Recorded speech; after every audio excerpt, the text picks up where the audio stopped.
All right, good morning and welcome once again to our platform. This is Crossfire with Dakwa and Ishoma.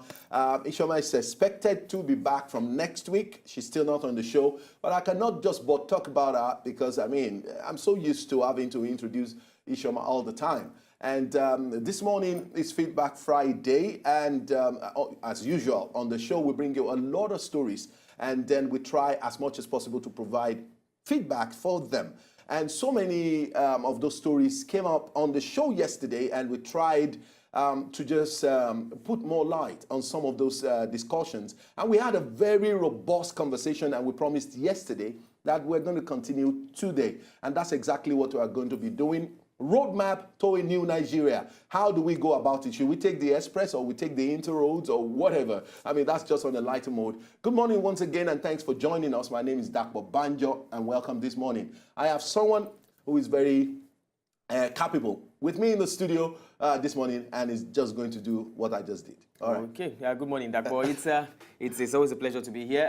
Ishoma, if you are watching, I'm not replacing you. I'm just standing in for you. It is a pleasure to be here. Yes, truly on the show, it's been quite interesting all the way from yesterday leading into today. A lot of things, very interesting things have been going on in the polity and in the country, and we'll be talking about some of them this morning. We'll also make reference to some of the things that we might have discussed yesterday, and we just might also be popping into some new things that have made the headlines. They may not exactly have made the news, but of course we keep it fresh out of the oven from, on the show. So we'll be popping into a few things that you just may have not heard yet. It's going to be a very filled show, bumper package.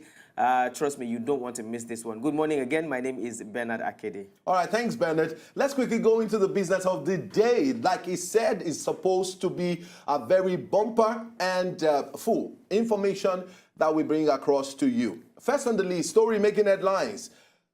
Civil society organizations not doing enough to fight corruption. I just wonder where that is coming from. But yesterday, the Vice President, Yemi Osinbajo, has accused the civil society organization, CSOs, of not doing enough to fight corruption. He made the accusation at a meeting with the members of various CSOs, called for more support in federal government's anti-corruption drive. Now, he said there's enough outrage from civil society. There is not enough outrage from the civil society on the anti-corruption war. They are not speaking up. This is an existential problem. And for Nigeria, it is not good, for this to just be around the corner and we're not hearing your voice. It's only when it is bad that you speak up.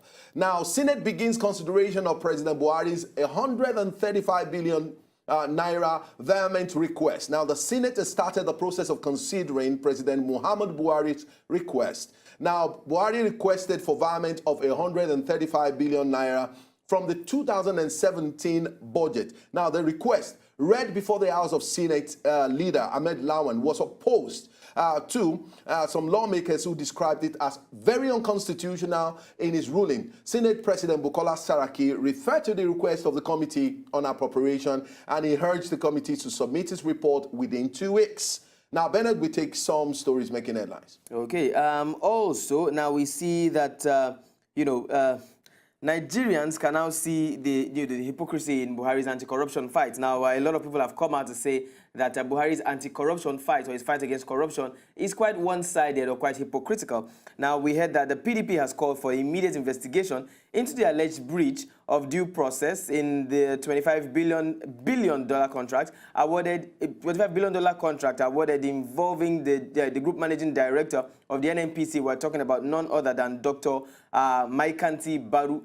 And we hear also that the Minister of State for Petroleum Resources, Dr. Ibe Kachuku, had in a letter to the president, you may have heard this before, where in a letter to the president, he had accused Baru of awarding contracts totaling about $25 billion without the input of the board. Now, a lot of news has come out concerning this particular money, and as a matter of fact,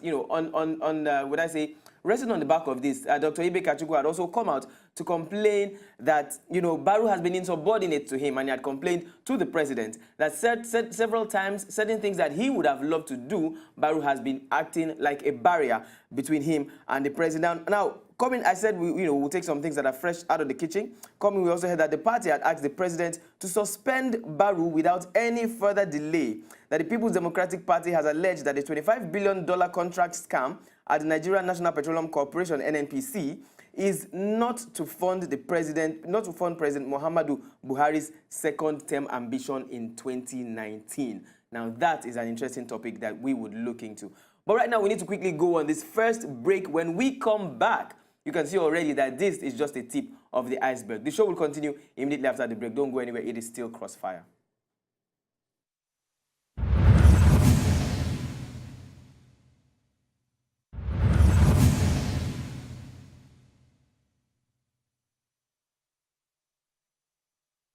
All right, we're back, and it's still Crossfire with Dakwa and Bernard, this time around, not with Ishama Againe. Now, Bernard, we started with story making headlines before we went on that break. Yes. I think you still have Yes, I still have, story I to still take. have one more story that I wanted to take, but unfortunately time did not permit. Very quickly, we see also the final story I will take here now is that the President, Muhammadu Buhari, has appointed Mrs. Aisha Ahmed as the CBN Deputy Governor. Now, the President has appointed Mrs. Aisha Ahmed as Deputy Governor of the Central Bank of Nigeria, CBN, subject to Senate confirmation, of course. Now, this was announced in a statement by the Special Advisor to the President on Media and Publicity. Of course, we're talking about none other than Mr. Femi Adesina.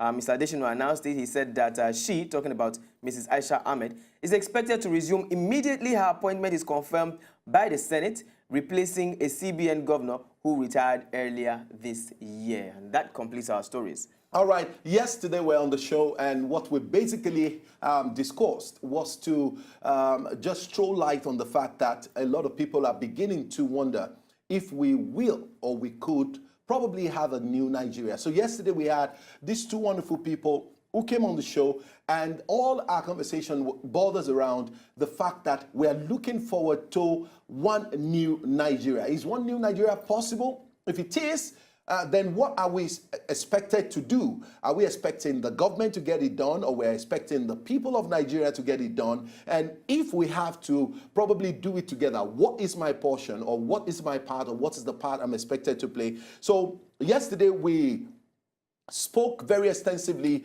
about the need, for government to actually show the way, and then the people probably will follow. Yesterday, we told you that federal government approved payment of 25.9 billion naira to discos, and we discussed about that, and we're wondering, if really and truly the power holding company of Nigeria is unbundled, how come government is still funding discos who are supposed to bring money, to invest money into, doing business with the government? Now, we also told you federal government is not planning to extradite Alison Madueke. The Attorney General, Abubakar Malami, said that, that they want her to go through the process of the money laundering alleged against her in the United Kingdom. And so, I was of your opinion, Bernard, yesterday, that I prefer her to come and do a jail time here. Let us just put all those facts together and make sure that she gets a conviction, and all of that. Because really and truly, Ibori was jailed in the UK. He came back here celebrating. Do you think if he had gone through the experience in Kirikiri or in Panti and all of that, he will come out celebrating and, jubilating? Because the prison systems... In Nigeria. Well, true, I completely agree with you on that. But then remember that there are certain people who are called so-called high-profile prisoners, just as you have high-profile guests, and this happens almost in all nations around the world, depending on who the person was and the level of crime he has committed or she has committed. Now, I was made to understand that, there will be certain standards. The kind of prison cells that you put a regular criminal on the street will not be the same as the one that they would have put someone like Ibori or probably someone like Alison Madueke if she eventually is convicted and tried and then sent to jail. Now, another thing, though, would be, like you rightly also said, I think it would also have made more sense because I was also in, let me not call it an argument, but a discussion with a group of people talking about this particular topic. Some saying, no, she should be tried over there and imprisoned there, while others are saying that she should be sent back, extradited back to Nigeria and everything taking place here because we're talking about Nigerian funds and the Nigerian people. Yeah. But then people are saying that, look, this is Nigeria. We know how things go in this country. Wouldn't there be some compromisation? Wouldn't there be some, to use the local term that was used within the conversation, wouldn't there be some mago-mago? Yeah, like but the truth, Bernard, is that one, yes, the EFCC have tangible evidence yes, to convict her. This is not a matter of we think.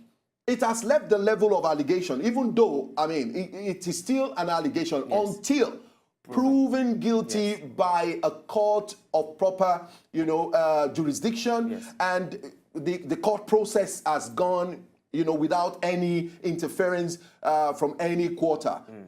So that whatever she has done and evidence prove that she did it, I mean, she will get an appropriate conviction based on the Nigerian, the provision of whatever she has done within the context of law in Nigeria. And I would not think that any mago will be there. It will be very obvious. You have given us, and it's making the public domain, this building belongs to her, this amount of money has been recovered from her, and all of this. This is enough to convict anybody. And I don't think that this time around, judgment will not be served. Well, I certainly do hope so. Truly, it is very, very obvious. It is glaring in front of everybody. The allegations laid before her. As a matter of fact, there almost is nothing that she can, use to defend herself with. Everything is in public domain. If you want to find it out, it's in open. We've seen documentaries on even spreading, going around on social media from different countries talking about different things that she had put her hand in.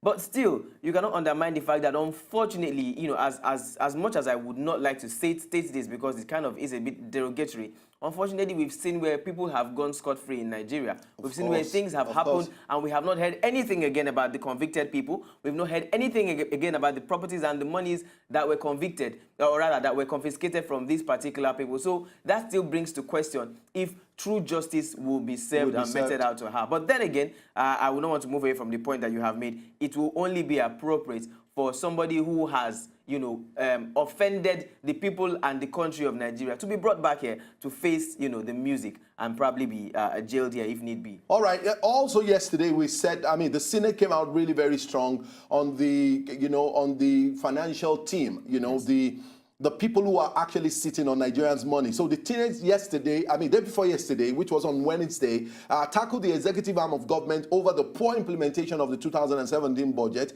and the release of about 15% of the 2.177 trillion voted for capital projects. Now, the worries, by the huge gap, the worry is based on the huge gap in the capital budget and the actual amount of money that have been released so far. Now, the senator warned that the trend could, seriously inflict injury to the economy and the citizenry. You see, because when a budget of a nation is actually carried out to the letter, the belief is that it will bring some financial relief to Nigerians because, somebody who sells cement will sell cement. Somebody who is a mason will eventually get employment. Yes. A carpenter will get something. And, we're talking about currency here. And because it is currency, it must flow. That means it has current. And then it can flow into virtually every, sector of the Nigerian economy. But unfortunately, they have a plan that was not properly addressed, with the Senate, saying that we want to return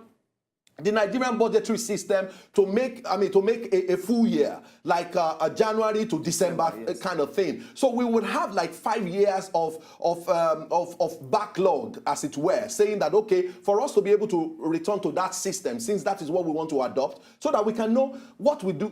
It makes a lot of sense to know what we did in January, what we did in February, and all of that. And within the space of 1 year, you have about 12 months to be able to say this appropriation bill is for this year 2017, and we are starting implementation in January, and by December you can evaluate to say this is how far we actually went. But today it's a different thing. Since this government came into power, they've been carrying over budgets into 1 year or the other, as it were. Now the verdict is actually to take some money from 2016 appropriation bill. And it's really very, I don't want to say crazy to me, but it really doesn't make sense. And that's why you see a couple of people coming out strong in the Senate saying, no, this doesn't make sense. We have, the Minister for Works, Power and Housing, who returned money that was actually allocated to finish or probably to continue the Onitsha Bridge. He returned it back saying that, okay, we are owing contractors and we have not paid. I don't want to start a new project or continue any project until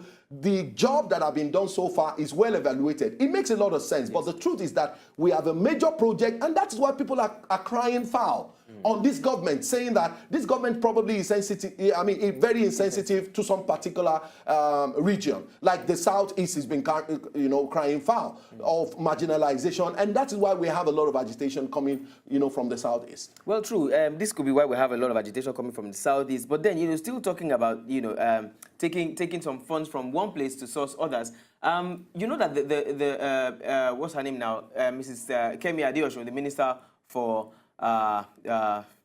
it's leaving my head. Finance. For finance, yes.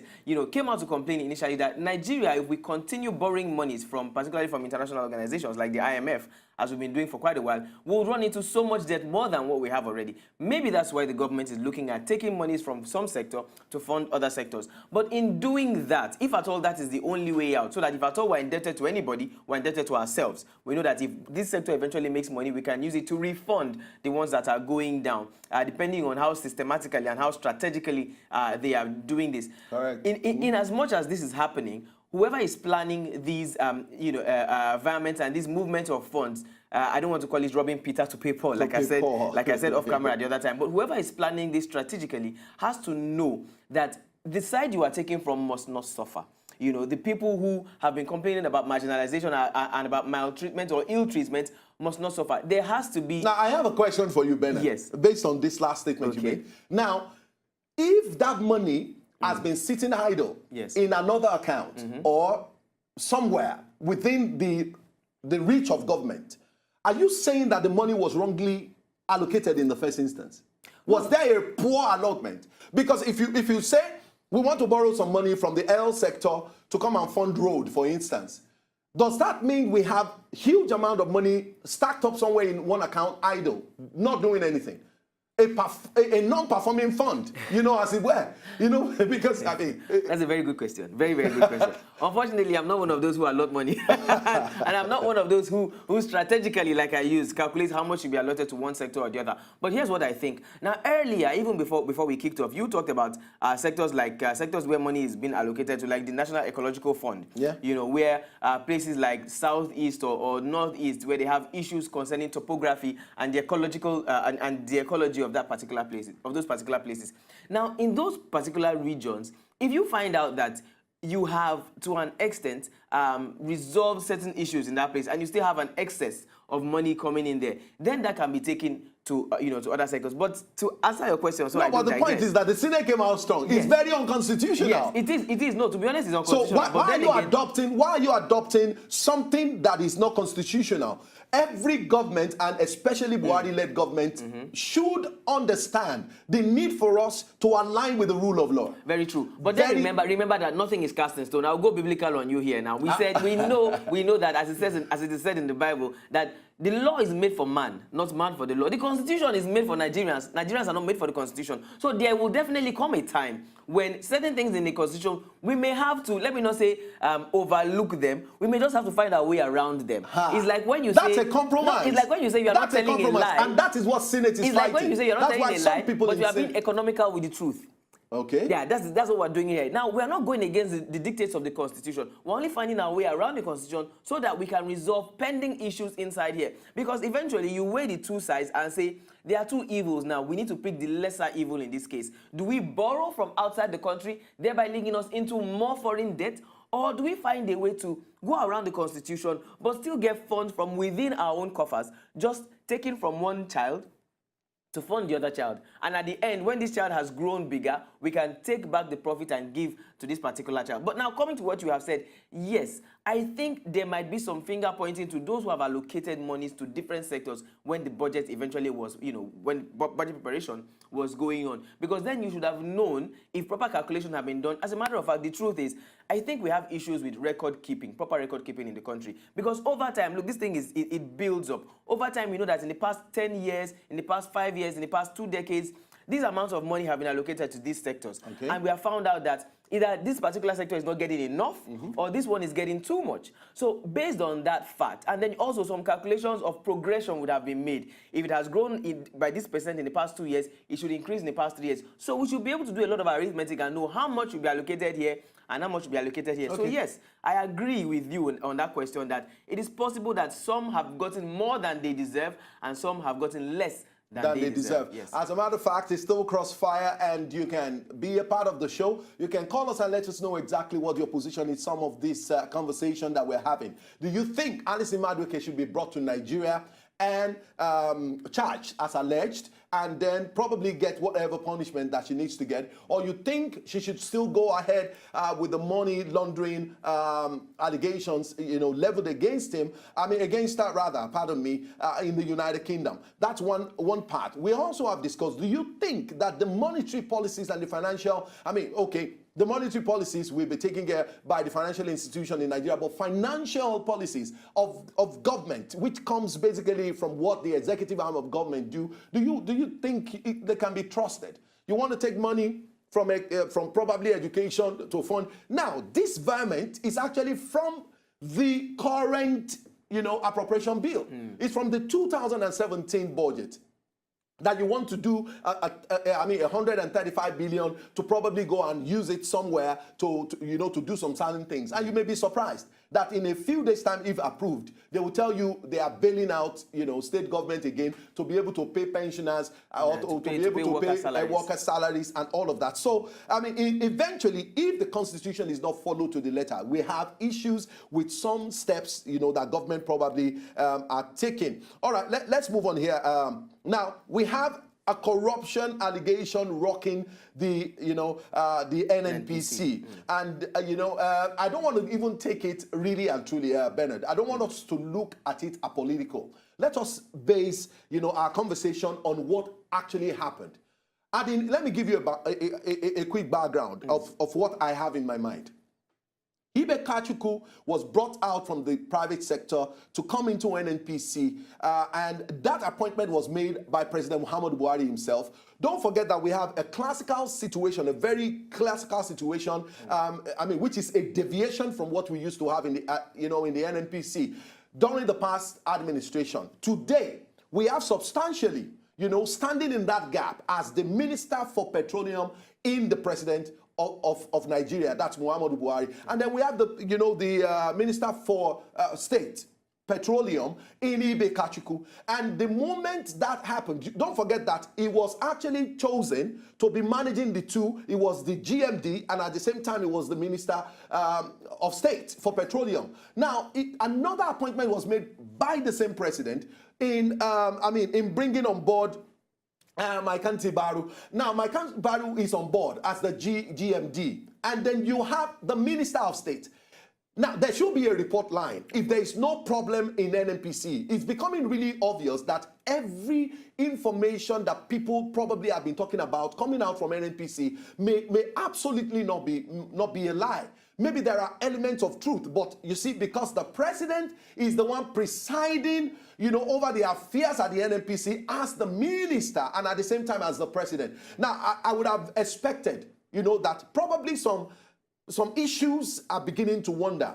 Baru is reporting directly to the president instead of working hand in hand with the Minister of State, and then the Minister of State probably reporting, to the president. I'm beginning to, I think there's a problem. There's a process problem. I am not faulting, why I fault the fact that there is an alleged corruption and it's been investigated. I also think that this government will be sensitive enough to have put good process in place to ensure that there's no corruption coming out of NNPC again, knowing fully well what the outgone GMD, Minister of Petroleum, just did. And the issue is still very much hot, and there's a lot of conversation. We just talked about it now, whether she should be brought back here to Nigeria for charges, or she should just finish the one she's doing in the United Kingdom, and that's my position. And then you still bring her up here to Nigeria, and she will still serve, some kind of jail time. Yeah, very, very true. Now, it's obvious that there's a breach in communication somewhere within the NNPC. Now, but what, excuse me, what I would like to say is I strongly even feel that it goes beyond the NNPC. Now, some people had noticed this earlier before. If you remember, the wife of the president, Mrs. Aisha Buhari, came up sometime early this year, or was it late last year, to complain that there are some people in the party, this is the ruling party talking about APC, who are beginning to form a cabal of its own within the party and not letting some particular information get through to her husband, being the president. You know, she complained that some of these people were not in the original master plan of the party, and now they are coming and they are trying to hijack things, hijack information, and trying to sideline some people and some things from getting through to the president. Now, moving away from the party, let's come to a smaller group. Now we're talking about the NNPC.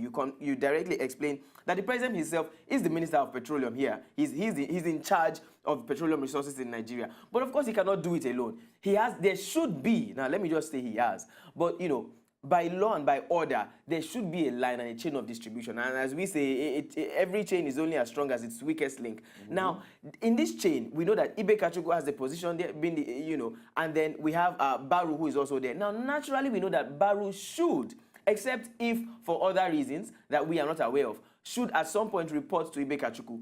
Hence, Ibe Kachuku should also make his report to the president. But now he has come to complain that Baru is sidelining him and going directly to the president. Now, initially, I complained and said, you know, playing the devil's advocate, Baru probably is doing something wrong, or there are some people or a group of people who don't want Ibe Kachuku to get certain information of things that is going on and get to the president. But now I'm coming to the side of the president.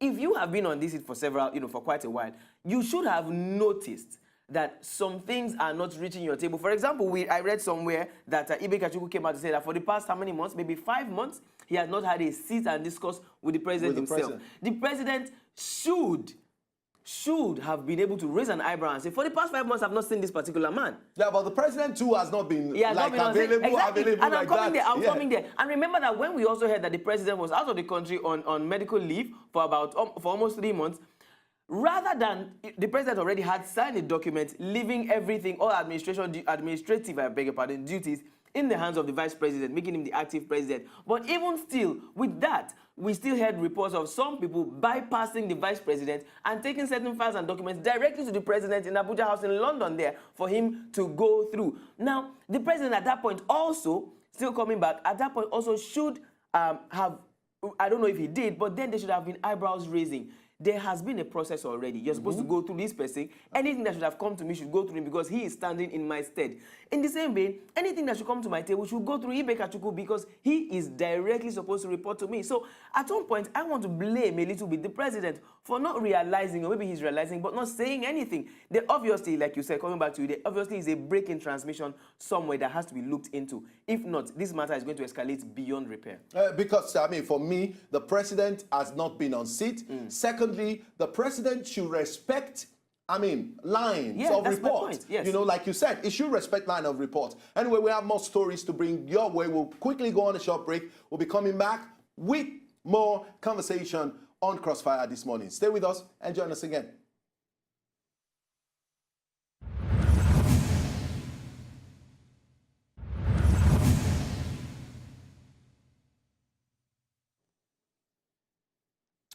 All right, we're back, and thanks for staying with us. I still have Bernard Akede in the studio. It's Crossfire. If you're watching us, you're probably on channel 259 on DSTV or our terrestrial platform, channel 57 UHF. And we've been discussing about a lot of stories, you know, we've been having a conversation. That's what we do here. And on Fridays, we try as much as possible to probably just, discuss and talk about some of these things happening. And like I said earlier, you can be a part of this conversation. You can call us and let us know exactly how you feel. Now, towards a new Nigeria, Bernard. Yesterday, we talked about the Inspector General of Police being involved in a corrupt allegation. And it borders around, promotion, not following the right process. It borders around diversion of funds. It borders around, an allegation that the Inspector General of Police, even though there's a new development, I was following up yesterday, and the IGP, parents-in-law, the lady in question that they said the IGP impregnated, peradventure, she was properly married. Now, the family of the said officer are now saying that we will press charges against, Mozal in the Senate, saying that you guy, you have probably, we are saying that you wrongly accused the Inspector General of Police, impregnating our daughter or that. Anyway, Misal I know, has its defense, and it will do exactly what it needs to do. Now, towards a new Nigeria, Bernard, what is the Nigeria of your dream? Where are and how? You know, what's your part? What's the government's part? What do you think Nigerians should do, you know, as we work towards a new Nigeria? Do you even see a new Nigeria emerging? Can you see a new Nigeria emerging? I have to clear my throat on that one. Now, the truth about a new Nigeria, recently we've been hearing a lot about, what's the word now? Restructuring. You know, everybody has come out to talk about restructuring. Atiku Abubakar has come out to talk about restructuring. What's restructuring for you? Exactly. Now, look, restructuring, if we go by definition, first of all, means that we are bringing it back. There's a structure already, but the structure probably has been going bad. Now we're trying to restructure, trying to rebuild what has been built before, trying to put the right chips to make up this complete crossword puzzle, trying to put everything in place. You know, which means already that we know, first of all, we have to accept, because they say the first step towards solving a problem is accepting the fact that there is a problem. So we accept that there is a problem and we need to solve this problem. So we accept that the structure itself has an issue. The structure called Nigeria as a whole has an issue, and we're looking for ways to restructure Nigeria. Now, coming to what you have asked, it's polarized. We have the government and we have the people. We have the role for the government and we have the role for the people. Now, either of the two cannot exist independently without the other one. The government cannot exist without the people, neither can the people exist without the government. Several times we blame the government for different things, but the truth is the government also has the right to blame the followers for certain things. Like you were saying off camera recently, we keep saying, have the government been of good governance to us? But then also, have we been of good followership to the government? Now let's start from the government. Before we can talk about, you know, a new Nigeria, here are the things that I think need to be in place. First of all, the basic things that the government needs to put in place has to be there. And these are the things I want to talk about. The reason why we cannot exactly move forward in certain things like technological advancement, agricultural advancement, even in education, is because the basic necessities of life are lacking. And what are these things? Food to eat, clothing to cover our nakedness, and shelter to live under.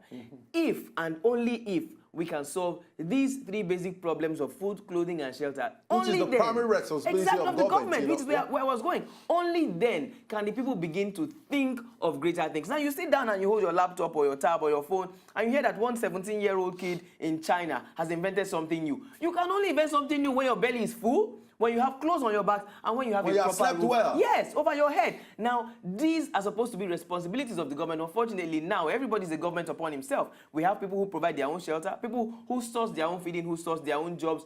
In fact, you go to some streets, some people are their own local government. They tar their own roads. They drill their own boreholes. There are some estates now where, you know, people source their own electricity, you know, collectively. So eventually, if we are taking the responsibility of the government, then what is the government doing for us? The government is not only to sit down and make rules and pass bills.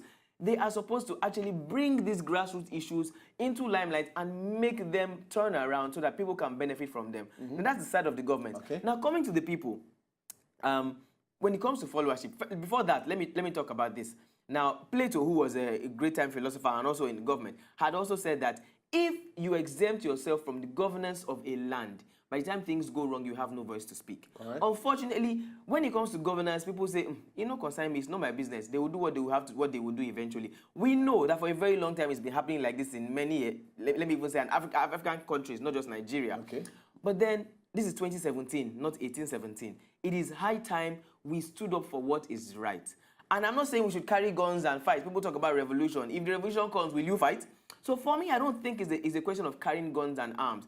It's the revolution of the mind to start with. Okay. Now, a question was asked of me some time ago saying, how come that political participation of the people of these days, particularly the youth, is not as serious as that of the, you know, back in the day? Now, remember when, during the time of the coups, who were the ones that plotted these coups? They were young soldiers in their 30s.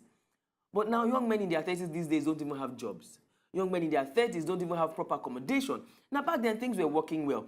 Probably you could say because the British had just left Nigeria back then. We just gained independence. And then education was still top-notch. You go into school, you want to study government as a course. They are giving you the nitty-gritty of government. But now these things are lacking, which still brings me back to food, clothing, shelter, proper education. These things we don't have. Yeah, people cannot participate in government if they are not well-grounded in governance. Unfortunately, we need to first know about our government. We need to know the nitty-gritty of... Now, you could raise up a governmental term, and somebody will not even understand it because he's not even interested. Yeah, but Bernard, I mean, to a very large extent, I agree with some of the things that you have said. But coming from me, and I'm not trying to play the devil's advocate here. Somebody made a statement recently, and it's been trending on, on the social media, saying that 2 million of Buhari cannot change this country.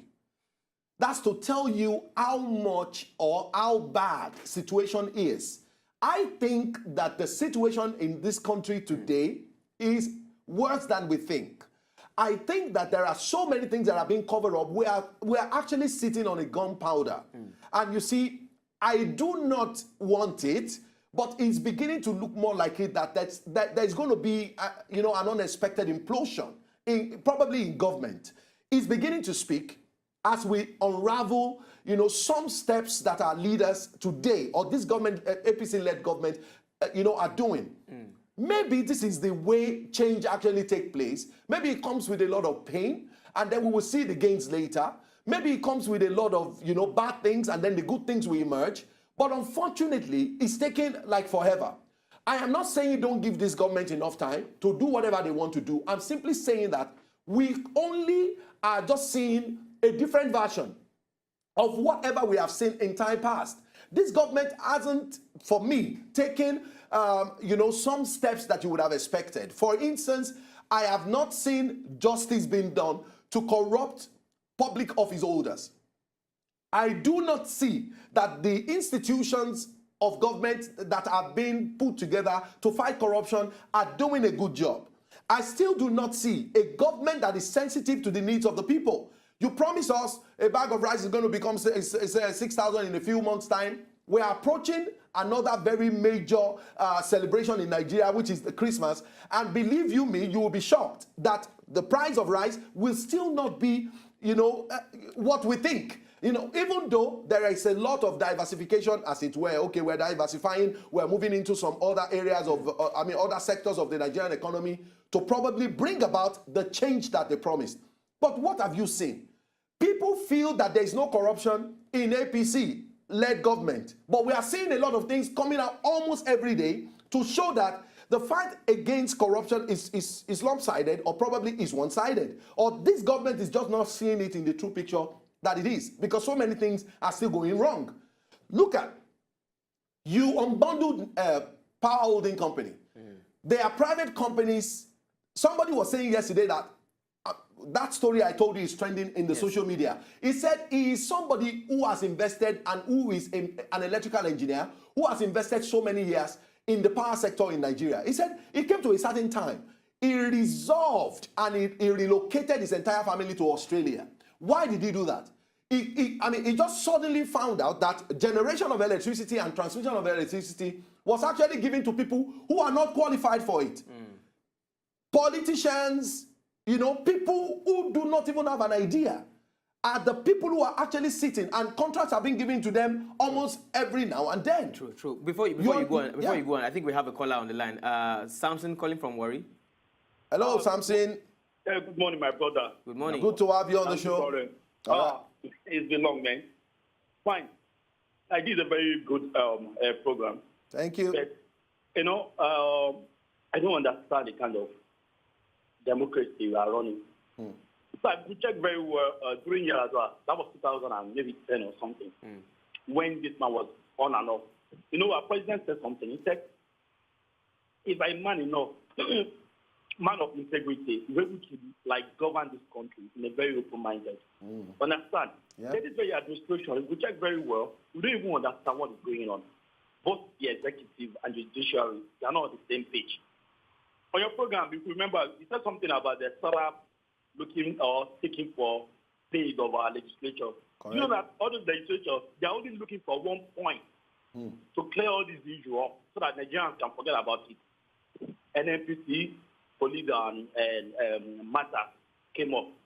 Now, you see, I don't even understand the kind of democracy. The idea of a police said, no roadblock. Sir, I'm in Warri. Come down to Warri. You will see a police checking point withdrawn. And not even wood, though. I'm talking of, I don't even know how to even call it. Blocking the roads. With armored tanks. I'm serious. So at the end of the day, we don't even understand the kind of Nigeria. The police will tell you that instruction is for only Abuja and Lagos. I think we are not part of Nigeria. I don't understand. Military everywhere. Cannot even do anything on your own. I thank God I'm from South. Had it been I'm from here, you would think I'm talking like a Niger Delta. I'm in Yoruba boy. But I have to tell you what is happening here. It is not encouraging. Good morning, sir. Thank you very much, Samson. Every time he calls in, he's just, you know, I think really we are more in a confused state than envisaged. Well, you know? True. I think we have another call. Hello, from good Lagos. morning. Oh, we lost the call. Okay, apparently we lost the call. You know, Please keep I trying. think the confusion that this administration actually inherited is getting worse. Because for me, I can see... Yes, I was going to hold you on that. Now, the truth is this administration, now I will play devil's advocate just like you have done for this particular administration. Now, the thing is, when they were coming into power, you know, a lot of people voted because we wanted a change. Truly, we saw a lot of corruption, we saw a lot of downtrodden, we saw a lot of things going wrong in the previous administration, and we hoped and believed that this particular administration would do something good. Now, while some people completely just voted for a change in administration, other people were voting, hoping that this new administration will actually bring a change. Now, these are two different things. Yes. A change in administration, you just want us to remove who was there before and put somebody in. While others were hoping that the new administration bringing will make a change, meaning that in everything that's happened.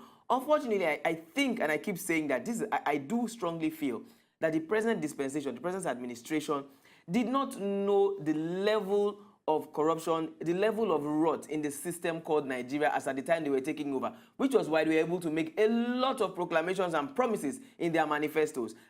Free lunch to children in government school, free this, free that, the price of rice will crash, this will do that, that will do this, only for them to get into power and see that, oh boy, this is not child's play. And now they have found out... You know what? I read a report yesterday where from the presidency, the executive arm of government are saying that there's a need to investigate that bad yams were being exported to the United States. Yes, you remember... you know, and I'm thinking, oh my God, you know, how Dogbe came out to say, okay, we have enough yams. Yams to export and we'll make a lot of foreign, you know, foreign currency, a lot of foreign exchange from exportation of yams. Now, you see, one basic problem I have with this country is accountability, unfortunately. It is not rocket science. It's not a difficult thing to find out where things are going wrong. We keep singing the song of corruption being the canker worm that's bedeviled our country. We are beginning to sound like a bad record to the rest of the world. Because really, if you are outside, or if looking into Nigeria from outside, and you see the resources that we are blessed with, you'll find out that of all the resources, the one that we have issues with so, is Bernard, human what resources. is wrong with us? That's what I'm saying. What is wrong all the with resources us? that we have, we are blessed with numbers, human resources, we are blessed with mineral resources, capital and everything. The only resource that we have problem with is human resources. Now, it's not that we don't have them in abundance. The problem is that we don't have, I don't want to say we don't have genuine human beings, but we just don't have, we don't have people who are, which is still coming back to leadership and followership. Nigeria has gotten so bad that almost everybody just wants to eat the proverbial national cake, take his own share and go away. We have all become selfish towards ourselves and not selfless towards the country. Now, because of time, Bernard, let's look at it. Which aspect of the Nigeria, which sector of the polity called Nigeria is working? Agric, is it working? It's not working. Security, is it working? At all. Education, is it working? The justice system, is it working? It's questionable. The energy system, is it working? None. The health sector, is it working? Let's keep counting almost all the sectors of the Nigerian economy. On and on. But we're in a very serious problem. Very serious problem. Now, here's what I think we can do. Of course, I am not in ruling class, but look, we cannot tackle all issues at the same time, obviously. So why can't this government just come up with one agenda? And that agenda, since 2015, May the 29th that they were sworn in, we will power Nigeria. Do you understand? Yes. And the effort, when the Federal Executive Council meet, it is on energy. When they cough energy. When they sneeze energy. When they sleep energy. And wake up, you know, with one agenda and saying that this administration will make sure that Nigeria gets powered. You understand? And every monies that comes into the coffers of the government, I'm not saying dedicate everything because some other sectors of the... But at least let your one agenda receive the bulk of concentration, planning, execution of whatever you want to do. And then on the long run, we will know that, okay, In 4 years, we powered Nigeria. Let's take this call, Bernard. Hello, Paul. Good morning. Yeah, good morning. Good to have you on the show. Thanks for calling. Yeah. All right. Talk to us. Yeah, the issue that you are discussing is very fundamental. You see, we all love this country, but there's some section of individuals who have taken advantage of our love to enslave us. They are the one in charge. They're the cabal, they're the politicians. The ordinary Nigerian love this country. But those who claim to be our leaders, they don't love Nigeria. They preach unity and peace to us so that they will continue to enslave us. Now, what is happening in NPC is mind-boggling. The first time in the history of the world, or the second time, apart from what it does regime, that a sitting president is the head of a ministry. We have other ministries that the president is supposed to head. But why did he choose the NPC, the oil sector? Because that is what makes us a nation. Outside that oil, people don't believe we are one nation. Concerning Diziani, I am of the opinion she's a Nigerian. Peradventure, is still also a citizen of Britain. I don't know that. If she has committed any offense, she's subject to be tried in Nigeria. Correct. But the reason why the government is objecting to her coming back to Nigeria, I believe personally, there are people and individuals that are involved. That this woman will mention their name and hers will rule. Two, the IG of police should not be there. If it is a democratic country, by now he would have stepped down. And they have, would have moved the motion to remove this man from office. Then thirdly, the Kachuku case, the revelation of Kachuku case, of meeting money and contract and whatever, it took the president about 6-7 months to elect people, or to appoint people. Yes. And Nigerians were dancing and believing that with this time, the man wants to take his time to pick the best. Now, the so-called best have turned to be the worst that we have seen. Fourthly, then I will drop. The appointment of deputy, whatever, CDM, you see what is leading to this agitation. Does it mean that the only competent people in the regime of Muhammad Buhari are people from the north? Let's be sincere. Where is the federal character enshrined? All right, Mr. Paul. All right, Mr. Paul, thanks a lot. I mean, you know, we don't need any other summary. No, of course. He has completely summarized everything. Yes, he just summarized everything. He's touched around your last, everything your parting word, Bernard. Do I have parting words? Well, my parting words basically... Did you see a new Nigeria?